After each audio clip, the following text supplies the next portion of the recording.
right, and speaking of Saturday, it is National Ham Radio Field Day, a fun event going on in Swanville. With us is Dale Rowley with the Waldo County EMA and Michael Ferris, who is an amateur radio operator. So, Dale, let's start with you. This is not just happening Saturday, this is a whole weekend-long event. Yeah, I'll be starting Saturday around noontime, going through till Sunday, and we'll also have an open house involved with all that, and so we're hoping the folks will come out.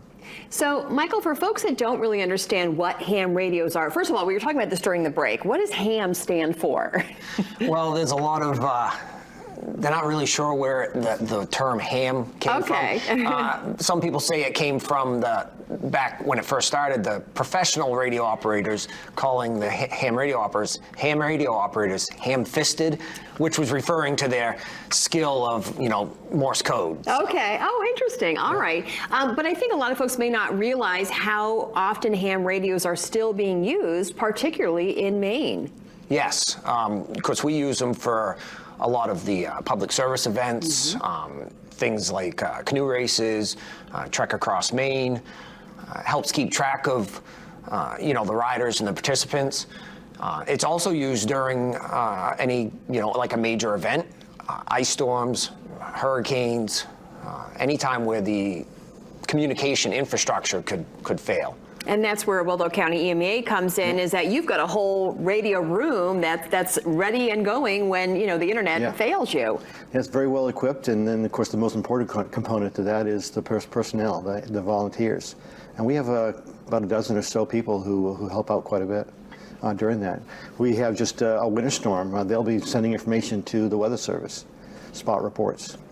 So as far as the field day, this is a great opportunity for really families to come and see how it works, but also to get a tour of the Waldo County EMA as well, which is pretty impressive. We'll have the open house and encourage folks to come out for that. We'll be having free lunch. We'll have some booths set up, but we'll also have what's called Get on the Air station, so people come out, want to try it out, they can. And then they can go out and visit the folks in the field, because they have to kind of be off the grid, part of the field day piece. And they'll be viewing Morse code, they'll be doing digital, and they'll be doing voice, and they'll be talking with people all over the country. Yeah, and I was going to say, how far-reaching are some of these ham radios in terms of who you can connect with? Basically, endless. Around the world, a lot of it depends on the ionosphere, what's going on up in the sky.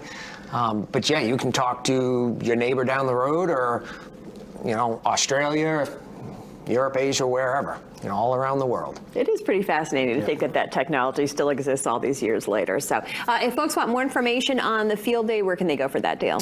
Well, they can go to the club website, webpage. They can go to the EMA Facebook page or website.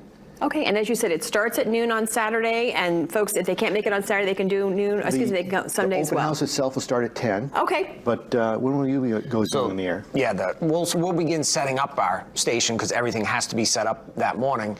Probably by 10 o'clock or something we'll be setting up. The radio operations will start at 2 p.m., and they'll continue for 24 hours until 2 p.m. on Sunday. Okay. And they come out anytime. Okay, sounds like, public's invited. All right, thank you to both of you, appreciate that.